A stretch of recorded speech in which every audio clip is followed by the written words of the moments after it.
Pozdravljeni v podkastu Portal v vesolje. Podkastu za vse, ki vesolje namesto z očmi raje raziskujete z ušesi.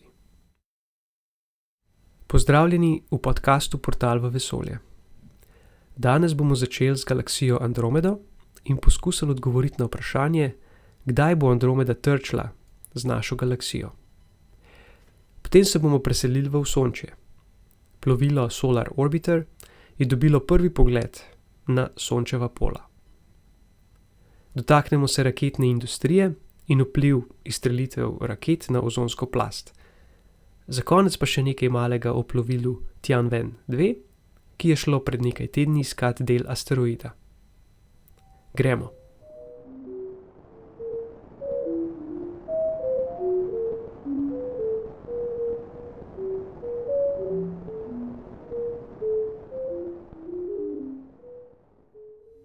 Galaksija Andromeda je bil prvi nebesni objekt, za katerega smo vedeli, da ni del naše galaksije.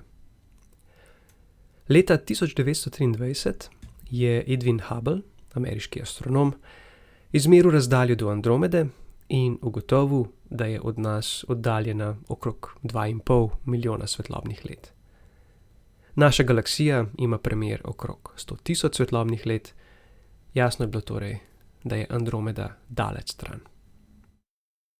A vendar galaksiji, torej Andromeda in naša galaksija, nista povsem izolirani ena od druge. Čutita gravitacijski privlak. Andromeda se nam približuje s hitrostjo okrog 109 km na sekundo. To je veliko. Po drugi strani je pa Andromeda zelo daleč stran. Račun pokaže, da naj bi Andromeda in naša galaksija trčili čez okrog 4 milijarde let. Trčili in se v naslednjih nekaj milijard let združili v eno samo gromozansko galaksijo. Trki galaksij so nekaj povsem običajnega.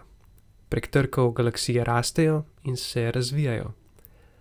Trki galaksij običajno razburkajo plin v galaksijah, naredijo se zgoščine plina, kjer nastane ogromno novih zvezd. Trki galaksij lahko tako precej dolgočasno galaksijo spremenijo v kozmični svetilnik. Galaksije med trkom ustvarjajo pravo predstavo na nebu. Na misel mi prideta galaksiji Antena, ki se nahajata na južnem nebu. Trk galaksij je sicer drugačen, kot si ga verjetno predstavljate. Galaksije so večinoma prazen prostor. Zvezde so si močno vsak sebi in pri trku zato zvezde ne trčijo med sabo, oziroma verjetnost, da dve zvezdi trčita med trkom galaksije, je izjemno majhna. Seveda pa je vse prisotna pri trku gravitacija. Zvezde premeša, oblaki plina pa med seboj interagirajo in, kot že rečeno, ustvarijo pogoje za nastanek novih zvezd. Celoten proces trka lahko traja več milijard let. Če se vrnemo zdaj na trk naše galaksije in pa galaksije Andromede, nedavno objavljena študija dvomi, da bo do trka prišlo. Problem napovedovanja prihodnosti v vesolju je, da nimamo vseh informacij, ki bi jih potrebovali za natančno napoved. Če želimo vedeti, kje bo Andromeda čez milijardo let, moramo najprej vedeti, kje je danes in s kakšno hitrostjo se giblje skozi vesolje. Kje je galaksija danes, vemo. Težava se pojavlja pri merjenju hitrosti. Ni težko izmeriti, kako hitro se galaksija od nas približuje ali oddaljuje. Veliko težje je izmeriti, kakšna je njena hitrost v pravokotni smeri, torej kako se giblje po nebu. Ker je galaksija tako daleč, takšnega premika ne moremo enostavno izmeriti. Potrebujemo meritve skozi daljši časovni čas, mogoče več 10 let ali pa celo 100 let. In do sedaj teh informacij enostavno nismo imeli. A nova raziskava je združila več 10 let opazovanj vesoljskega teleskopa Hubble in izjemno natančna opazovanja satelita Gaia. Z meritvami so znanstveniki uspeli zaznati majcene premike bližnjih galaksij na nebu in tako odprle pot računanju njihovih orbit. Bistvo je ravno v množini. Ni dovolj, da gledamo le gibanje naše galaksije in Andromede. Pogledati je potrebno še gibanje drugih dveh večjih galaksij v našem koncu vesolja. To sta galaksija M33, znana tudi kot galaksija v trikotniku, in pa veliki Magellanov oblak, to je satelitska galaksija naše galaksije. Vse 4 galaksije so del istega plesa gravitacije. In ko upoštevamo vse 4 galaksije, torej ko napovemo, kaj se bo s temi 4 galaksijami dogajalo v prihodnosti, se izkaže, da je verjetnost trka med našo galaksijo in Andromedo precej majhna.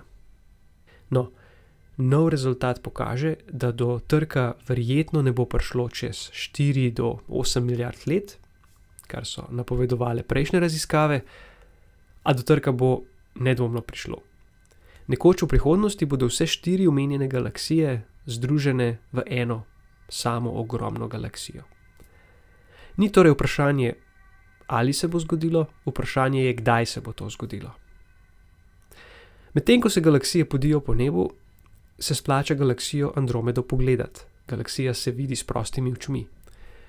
V teh dneh Andromeda vzide nad severno-vzhodnim obzorjem, malo po polnoči, opazovati se jo splača začeti nekako po 2 uri. Iz izredno temnega območja jo boste videli s prostimi očmi, pomaga pa, če si pomagate z daljnogledom. Galaksija izgleda kot en malo večji zmazek na nebu. Na prvi pogled nič posebenega, ampak pomislite, da je to galaksija, torej na bilijone zvezd, na oddaljenosti 2,5 milijona svetlobnih let. In kar naenkrat tisti zmazek postane zelo poseben.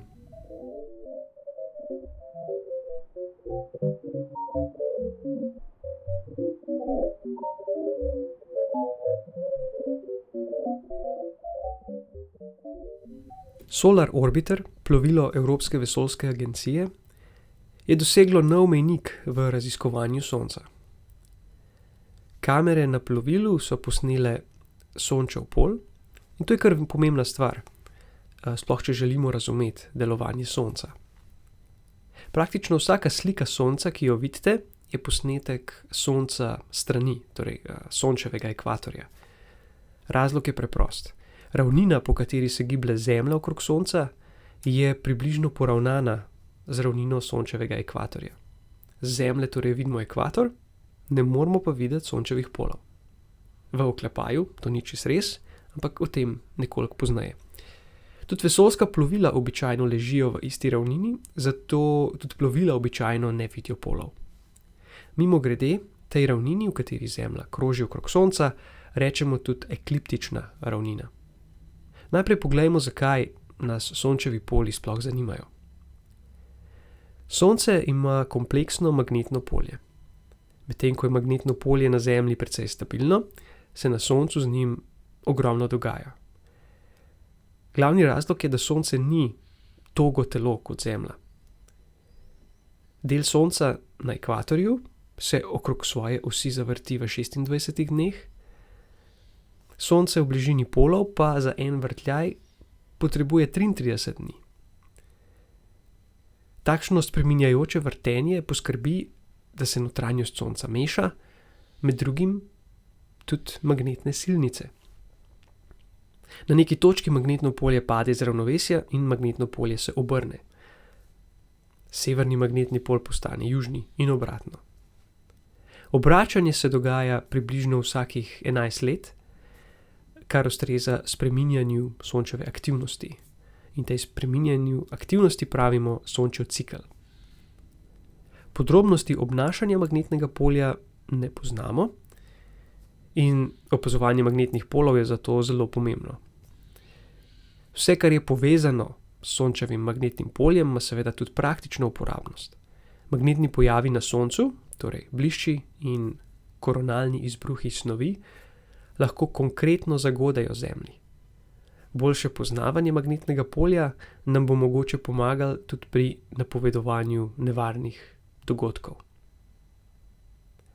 In zato je ESA zgradila in v vesolje poslala plovilo Solar Orbiter. Plovilo ima zapleteno pot, velikokrat je že potoval okrog Sonca, Večkrat ga je pot vodila mimo Venere in pri tem je Venerina gravitacija plovilu nekoliko spremenila orbito. Orbita je vse bolj nagnjena glede na ekliptično ravnino. Bolj ko je nagnjena, lažje plovilo vidi Sončeva pola. Trenutno plovilo Sončev pol gleda pod kotom 15 stopinj. Na koncu misije bo gledal pod kotom 33 stopinj. Prve slike pola kažejo pravo magnetno zmešnjavo. Magnetno polje si običajno predstavljamo kot dipol, to je konfiguracijo silnic, ki izhajajo iz enega konca magneta, poniknejo v drugi konec in pravimo, da ima magnet severni in južni magnetni pol. Ampak trenutno se silnice na Sončevem polu ne obnašajo tako lepo. Magnetno polje je tik pred tem, da se obrne. Nato se bodo silnice počasi spet uredile in ko bo magnetno polje najbolj urejeno, bo Sončeva aktivnost najnižja. In to se bo zgodilo čez 5 ali pa 6 let. Instrumenti na plovilu so dobili tudi prve podatke o tem, kako hitro se gibljejo različna območja na Soncu okrog pola, kar je zanimivo za razumevanje nastanka Sončevega vetra.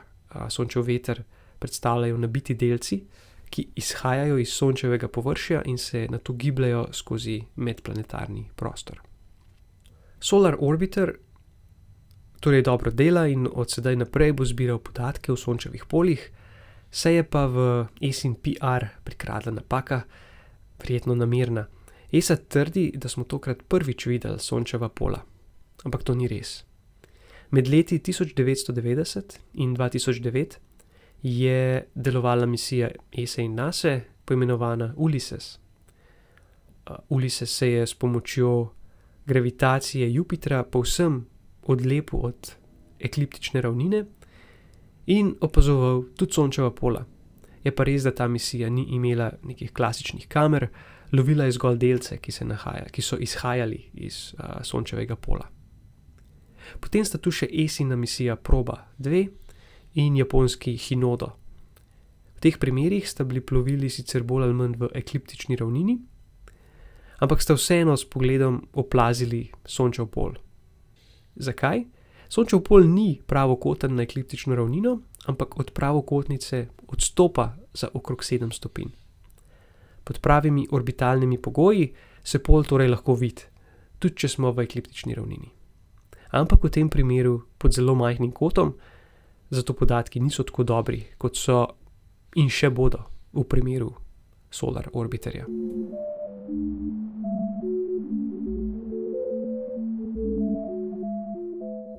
Raketna industrija se rada pohvali, da ne prispeva bistveno k globalnemu segrevanju. Res, ena raketa lahko spusti v zrak ogromno CO2, odvisno je sicer od tega, za kakšen tip rakete gre, ampak izstrelitve so redke v primerjavi s številom letalskih poletov. Zato je tudi celotna količina toplogrednega plina, ki se spusti v ozračje, relativno majhna. Kar pa raketna industrija ne pove, je, da rakete v zrak spuščajo še marsikaj drugega, kar pa lahko bistveno vpliva na našo atmosfero. Danes nekaj o ozonski plasti. Ozonska plast nas ščiti pred nevarnim ultravijoličnim sevanjem Sonca. Plast absorbira med 97 in 99% UV svetlobe Sonca in brez te plasti bi bilo življenje na površju ogroženo. Leta 1985 so znanstveniki objavili članek, v katerem so pokazali, da ozonska plast hitro izginja. Razlog so bile predvsem spojine, ki so vsebovale klor in brom. Te spojine smo v drugi polovici 20. stoletja ljudje v precej velikih količinah spuščali v ozračje. Svet je poslušal znanstvenike, vsi so stopili skupaj in prepovedali uporabo za ozon škodljivih substanc v Montrealskem sporazumu. Gre za vzorčen primer mednarodnega sodelovanja, ki vliva nekaj malega upanja, da bomo v prihodnosti uspeli rešiti še kakšen globalen problem. Prepoved je prinesla tudi rezultate, saj opazovanja pokažejo, da se ozonska plast celi. Kaj imajo zdaj s tem rakete? Nekateri plini in delci, ki jih v zgornje plasti atmosfere spuščajo rakete, lokalno uničujejo ozon. Dejansko obstajajo posnetki, ki pokažejo, kako po izstrelitvi rakete v atmosferi ostane luknja, torej v tisti smeri v ozračju manjka ozona. Spet, ena raketa ne povzroča veliko škode, ampak sedaj pridemo do tistega pravega problema. Število izstrelitev raket se hitro povečuje. Leta 2019 smo videli 102 izstrelitvi. Leta 2024 se je ta številka povzpela na 258. Napovedi kažejo vztrajno rast izstrelitev v prihodnjih letih. Glavni razlog so konstelacije satelitov. Te mreže satelitov vsebujejo ogromno satelitov. Najprej je te satelite potrebno spraviti v vesolje, zato potrebujemo veliko izstrelitev. Nato je potrebno mreže ohranjati. Sateliti imajo namreč omejen čas trajanja in jih je treba nadomeščati. Torej spet potrebujemo izstrelitve raket. V nedavnem članku so znanstveniki pogledali, kaj bi se zgodilo z ozonom, če povečujemo število izstrelitev raket. Če bi vsako leto izstrelili 2000 raket, kar je smiselna številka glede na napovedi, bi uničili 3% ozonske plasti. Kljub temu, da je večina izstrelitev na severni polobli, bi bilo zaradi gibanja ozračja še posebej hudo poškodovana plast nad Antarktiko. Takšno uničenje ozona ni ogromno, to je ne bi resno ogrožalo življenja na Zemlji, bi pa škodovalo celjenju ozonske plasti in imelo nasprotni učinek ukrepom, s katerimi poskušamo ohraniti oziroma zaceliti ozonsko plast. Še ena stvar, ki ni bila upoštevana v izračunih, so odmrli sateliti, ki bodo v prihodnosti v ogromnem številu zgorevali v atmosferi. Pri tem bodo v atmosfero dostavili precej materiala in kemikalij, ki bi prav tako lahko vplivali na ozon. Ampak o tem zaenkrat še ni dovolj dobre študije, da bi lahko razumeli posledice. Takšne študije niso namenjene strašenju, ampak bolj kot opozorilo industriji in regulatorjem. Ali bo raziskava dejansko padla na plodna tla, je težko vedeti. Zavedati pa se moramo, da rakete niso tako nedolžne, kot nam jih industrija rada prikazuje.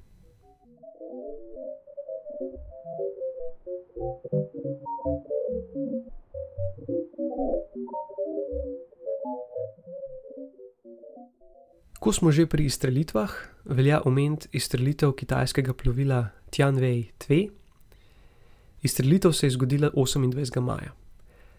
Plovilo bo potovalo do asteroida 469219 Kamo-Walaeva. Asteroid je eden izmed Zemljin bližnjih asteroidov, kar pomeni, da se Zemlji precej približa, ampak gre še vedno za takšne razdalje, da niti podrazno ne predstavlja nevarnosti našemu planetu.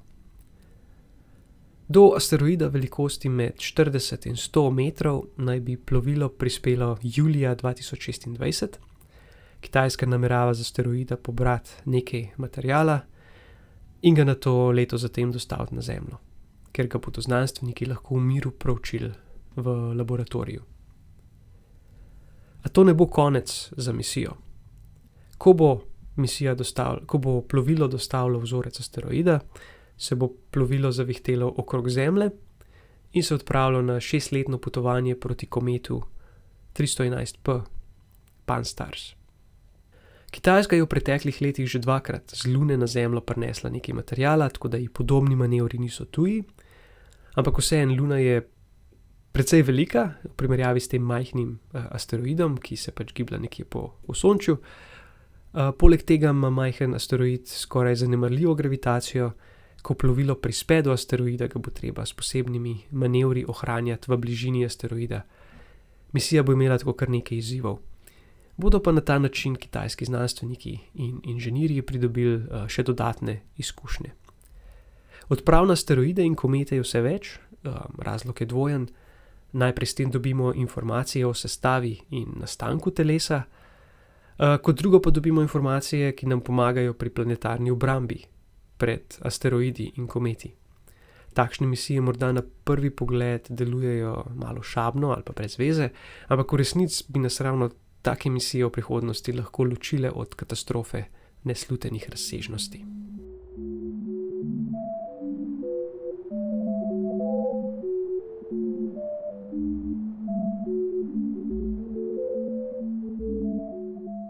To je bila 18. epizoda podcasta Portal v vesolje. Hvala, ker ste bili z mano vse do konca. Naslednjo epizodo pričakujte čez 2 tedna. Do takrat pa vam želim veliko jasnih noči.